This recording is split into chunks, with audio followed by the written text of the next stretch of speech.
Study IQ IAS, अब तैयारी हुई अफोर्डेबल।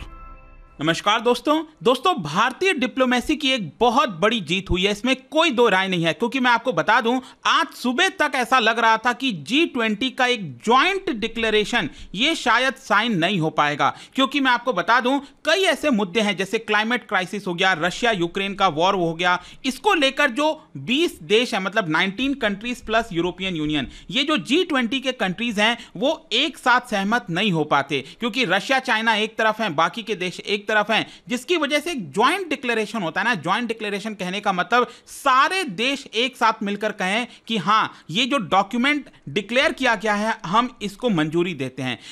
और साथ ही साथ मैं आपको यह भी बता दूं, 2008 से लेकर अभी तक जितने भी G20 के समिट्स हुए हैं, ये 18th G20 का समिट है। पिछले जितने भी 17 समिट हुए हैं, इन सभी में कभी भी ऐसा नहीं हुआ है कि ज्वाइंट डिक्लेरेशन साइन नहीं हुआ हो। तो एक तरह से अगर मान लो ज्वाइंट डिक्लेरेशन साइन नहीं होता तो ये भारत का ये जो G20 का प्रेसिडेंटशिप है इसके ऊपर धब्बा सा लग जाता। लेकिन ऐसा नहीं हुआ। यहां पर जो डिप्लोमेसी है उसको करते हुए, चाहे हमारे फाइनेंस मिनिस्टर हो गई या फिर हमारे फॉरेन मिनिस्टर हो गए, हमारे शेरपा हो गए, वो सब एक साथ आए और यहां पर फाइनली आप देख सकते हो G20 new Delhi leaders declaration ये फाइनली साइन हो गया। तो इसके बारे में आपको एक एक चीज बताऊंगा, आपको समझ में आएगा कैसे चीजें वर्क करती हैं, कंटेंशियस मुद्दे कौन से थे जिसको लेकर फाइनली भारत ने रिजॉल्व किया है। देखिए, छोटी बात नहीं है, आपको वीडियो से आपको आगे पूरा देखना होगा, तब चीजें समझ में आ पाएंगी। चलिए आगे बढ़ते हैं। लेकिन उससे पहले आपको यह भी बता दूं, परसों से हमारा जो 3 लाइव बैच है, प्योर इंग्लिश, प्योर हिंदी और इंग्लिश बैच, जिसमें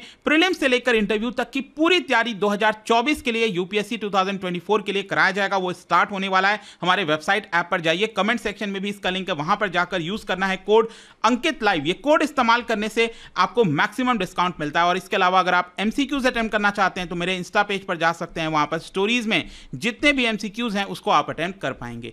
चलिए शुरुआत करते हैं और सबसे पहले ये देखते हैं कि एग्जैक्टली हो क्या रहा था। देखिए, जैसा मैंने आपको बोला, G20 लीडर्स समिट जो स्टार्ट हुआ था उसमें एक जो सबसे बड़ा क्वेश्चन यही आ रहा था बार बार कि क्या यहां पर एक ज्वाइंट डिक्लेरेशन सभी देशों के साथ मिलकर यह साइन हो पाएगा कि नहीं हो पाएगा। क्योंकि यहां पर डिफरेंसेस थे, डाइवर्जेंस थे कई मुद्दों को लेकर, वो मैं आपको आगे बताऊंगा किन किन चीजों को लेकर। लेकिन अगर यह ऐसा नहीं होता तो पहली बार ऐसा होता कि कोई एक ज्वाइंट डिक्लेरेशन G20 के समिट में साइन नहीं हो पा रहा है। और फाइनली ऐसा आप कह सकते हो कि भारतीय जो डिप्लोमेसी है उन्होंने इससे पार पाया। क्योंकि आपने देखा होगा कि पूरे साल भर में कई सारे मीटिंग्स हुए थे। आपने देखा ना, कभी जयपुर में, कभी दिल्ली में, कभी अरुणाचल प्रदेश में, कश्मीर में, कई सारे यहां पर मीटिंग्स हुए थे। मैं आपको बता दूं, किसी भी मीटिंग में यहां पर ज्वाइंट डिक्लेरेशन अभी तक साइन नहीं हो पाया था, चाहे आप फॉरेन मिनिस्टर्स की मीटिंग की बात करें। और यही एक ऐसा लग रहा था कि शायद जो लीडरशिप समिट है जो आज और कल चल रही है, इसमें भी ये नहीं हो पाएगा। लेकिन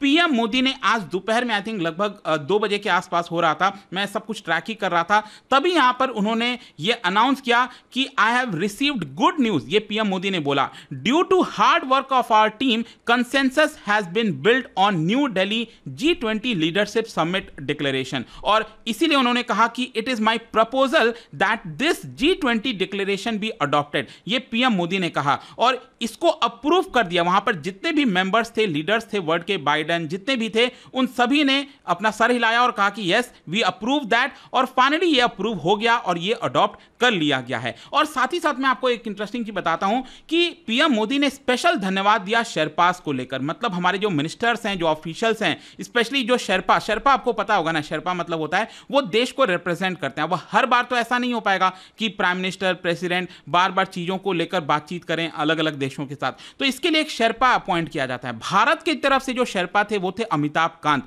और अमिताभ कांत आपको पता है वो पहले सीईओ भी रह चुके हैं आपके नीति आयोग के, राइट। तो उन्होंने भी यहां पर आप देखिए उनका एक बड़ा योगदान था। उन्होंने कहा historical and path breaking G20 declaration with 100% consensus. मतलब उन्होंने कहा कि जितने भी पैराग्राफ लिखे गए हैं, जो जो चीजें लिखी गई हैं, उस पे 100% कंसेंसस आया है। किसी प्रकार का फुटनोट नहीं है कि रशिया ने ये बात नहीं मानी, चाइना ने बात नहीं मानी, यूएस नाराज था, ऐसा कुछ भी नहीं। हर किसी देश को भारत मनाने में कामयाब हो गया है। अब क्वेश्चन यहां पर यह है वो कंटेंशियस इश्यूज कौन से थे, प्रॉब्लम्स क्या क्या थी। देखो सबसे बड़ा जो मुद्दा इस समय चल रहा है वो है रशिया यूक्रेन वॉर को लेकर। इनफैक्ट मैं आपको बताऊं, जो G20 की फॉरेन मिनिस्टर्स की मीटिंग हुई थी न्यू दिल्ली में, उसमें एस जयशंकर साहब ने खुद ही ये बात कही थी कि जो G20 के मेंबर कंट्रीज हैं उसमें बहुत ज्यादा डाइवर्जेंस है, डिफरेंसेस हैं। उन्होंने कहा very frankly they were concerned with the Ukraine conflict, there were divergence, there was an outcome document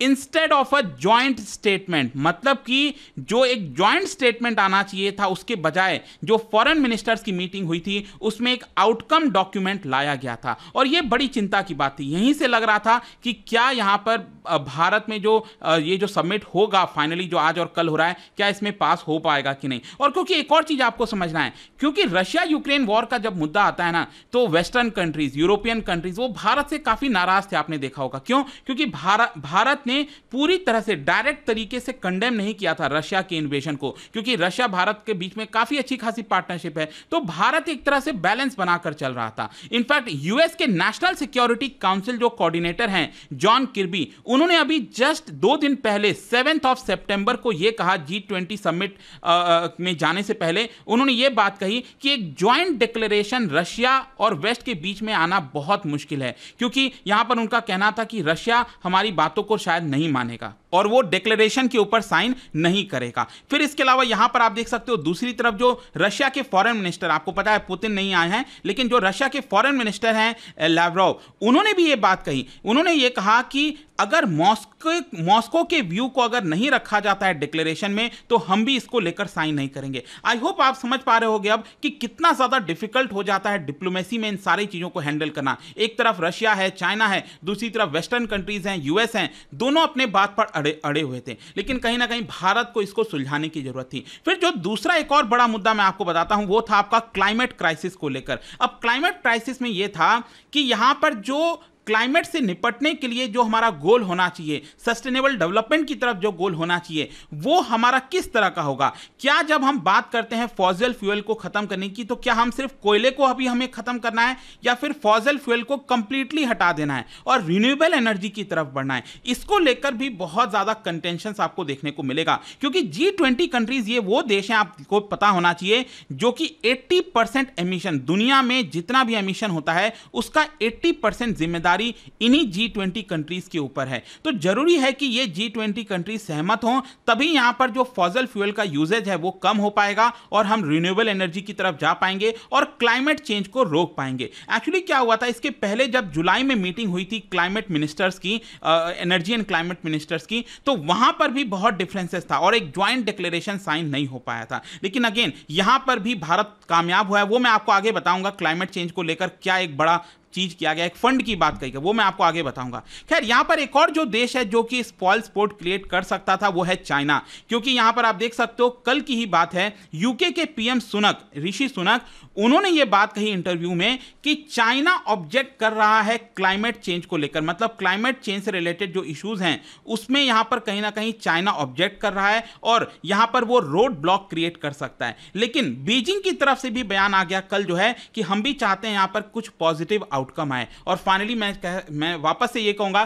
कि भारत ने हर एक देश को साथ लेकर चला और एक डिक्लेरेशन साइन कराया। अब यहां पर एक और चीज मैं आपको बता दूं कि ज्वाइंट डिक्लेरेशन इतना इंपॉर्टेंट क्यों होता है। देखो कोई भी देश अगर इस तरह के बड़े समिट को रखता है तो एक यूजुअल जो प्रैक्टिस होती है वो होता है स्टैंडर्ड डिप्लोमेटिक प्रैक्टिस, इसको हम कहते हैं कि एक ज्वाइंट डिक्लेरेशन होना चाहिए, तभी उस देश की बड़ी जीत मानी जाती है कि हां उस देश ने इसको होस्ट किया, ये समिट कंडक्ट कराया और एक कंसेंसस बनाने की कोशिश की। तो भारत इसमें एक वर्ल्ड लीडर के तौर पर आगे आ सकता है, क्योंकि बहुत से देश हो सकता है कि ये जॉइंट डिक्लेरेशन साइन नहीं कर पाते। हो सकता है ये अगर समिट मान लो अगर यूएस के अंदर होता, अगर मान लो ये समिट ब्राजील में होता या फिर साउथ अफ्रीका में होता, हो सकता है वहां पर ये जॉइंट डिक्लेरेशन शायद साइन नहीं हो पाया था। लेकिन कहीं ना कहीं भारत ने ये जो करके दिखाया है उसकी वजह से हमारी जो छवि है वो काफी बेटर होगी। अब क्वेश्चन ये है कि इस डिक्लेरेशन में क्या क्या है। देखो होने को तो बहुत कुछ है, मैं उसमें एक एक डिटेल में नहीं जा सकता, लेकिन 5 जो बड़े एरियाज पर साइन हुआ है, जो डिक्लेरेशन हुआ है वो कौन कौन से हैं। एक तो strong, sustainable, balanced and inclusive growth को लेकर कई सारी चीजें कही गई हैं। दूसरा है जो हमारा सस्टेनेबल डेवलपमेंट गोल, आपको पता होगा जिसमें टोटल आई थिंक शायद कितने 17 गोल्स है ना, 17 या 18 है कुछ। तो ये जो गोल्स हैं बेसिकली उसकी तरफ और ज्यादा तेजी से प्रोग्रेस करना। फिर इसके अलावा ग्रीन डेवलपमेंट पैक्ट, जी मैं इसी की बात कर रहा था, यहां पर क्लाइमेट चेंज को लेकर एक बहुत बड़ा ग्रीन डेवलपमेंट पैक्ट जो है वो साइन किया गया है। फिर इसके साथ साथ यहां पर मल्टीलैटरल इंस्टीट्यूशंस पर फोकस किया जाएगा। 21st सेंचुरी में एक मल्टीलैटरल इंस्टीट्यूशंस होना चाहिए जो सभी के ऊपर फोकस करे, अफ्रीका हो, एशिया हो, डेवलपिंग कंट्रीज हो, उनको भी यहां पर शामिल किया जाए। फिर इसके अलावा री इनविगोरेटिंग मल्टीलैटरलिज्म, मतलब अगेन मल्टीलैटरलिज्म को लेकर ज्यादा बड़ी बातें कही गई हैं। इनफैक्ट यहां पर आप देख सकते हो जो अमिताभ कांत हमारे शेरपा हैं, उन्होंने क्या बात कही है, it has been the most ambitious in the history of G20 presidencies with 112 outcomes. देखो मैं आपको बताता हूं, पिछले जितने भी आपके G20 समिट हुए थे, ये आप ध्यान से देखिए, यहां पर आउटकम कितना हुआ था, मतलब किन किन चीजों को लेकर सहमति बनी थी। आप देख सकते हो इंडोनेशिया में जो हुआ था अभी लास्ट टाइम पिछले साल, यहां पर 27 चीजों को लेकर सहमति बनी थी, आउटकम। फिर डॉक्यूमेंट 23 डॉक्यूमेंट्स आपका लाए गए थे। फिर इटली में हुआ था कितना, आप देख सकते हो। मतलब पिछले वाले प्रेसिडेंसीज में कभी 50, कभी 65, कभी 30, इतने ही डिक्लेरेशंस आपके सहमति बन पाई थी। लेकिन आप देखिए भारत ने कुछ अलग करके दिखाया है। भारत के अंदर आप देखोगे तो टोटल 112 चीजों को लेकर सहमति बनी है, जिसमें 73 आउटकम है जो कि एक प्रॉपर डॉक्यूमेंट है। एनेक्स डॉक्यूमेंट मतलब उसके साथ साथ जो और डॉक्यूमेंट्स होते हैं वो 39 हैं। तो टोटल 112 के आसपास देखने को मिलेगा, जो कि एक बहुत बड़ी बात है। फिर इसके अलावा आप में से कई लोग अब क्यूरियस होंगे, जानने की कोशिश कर रहे होंगे कि सर यूक्रेन को लेकर क्या बोला गया। मतलब इस डॉक्यूमेंट में जो डिक्लेरेशन साइन हुआ है, जिसमें रशिया भी बात मान गया है, चाइना भी बात मान गया है, यूएस भी मान गया है, जर्मनी भी मान गया है, इन सारी चीजों में यहां पर यूक्रेन को लेकर क्या कहा गया है। देखो यूक्रेन को लेकर यहां पर जो शब्दों का इस्तेमाल किया गया उसको बहुत ध्यान से समझना है। They have made a call has been made for establishment of a comprehensive just and lasting peace in Ukraine. मतलब सबसे पहले तो यह बोला गया है हमें कोशिश करनी चाहिए कि यूक्रेन के अंदर एक पीस हम लेकर आए, शांति लेकर आए, यह बोला गया है। फिर इसके साथ साथ इसमें यह भी बोला गया है कि जो मेंबर स्टेट्स हैं उनसे आग्रह किया जाता है, अर्ज किया जाता है कि वो यहां पर किसी भी प्रकार का धमकी ना दें। मतलब किसी भी देश को टेरिटरी को लेकर धमकी ना दें कि हम ये फोर्स का इस्तेमाल करेंगे, ऐसा करेंगे, वैसा करेंगे, ऐसा नहीं होना चाहिए। और फाइनली यूक्रेन को लेकर एक और चीज बोला गया है, वो ये है कि न्यूक्लियर वेपन को लेकर कोई धमकी नहीं होनी चाहिए। आपको याद होगा ना कि जब रशिया यूक्रेन वॉर चल रहा था पिछले साल, तो यहां पर रशिया की तरफ से कई बार धमकी ऐसे देखने को मिल रहा था कि हमारे पास न्यूक्लियर वेपन है, हम उसका शायद जरूरी नहीं है कि हम उसको अपने पास रखें। तो एक प्रकार से धमकी के तौर पर देखा जा रहा था। लेकिन कहीं ना कहीं भारत ने इसको भी डलवा दिया यहां पर, ताकि एक तरफ वेस्टर्न कंट्रीज भी खुश हो जाएं और दूसरी तरफ रशिया को भी ऐसा ना लगे कि कोई बहुत ज्यादा उसके खिलाफ बोला गया है।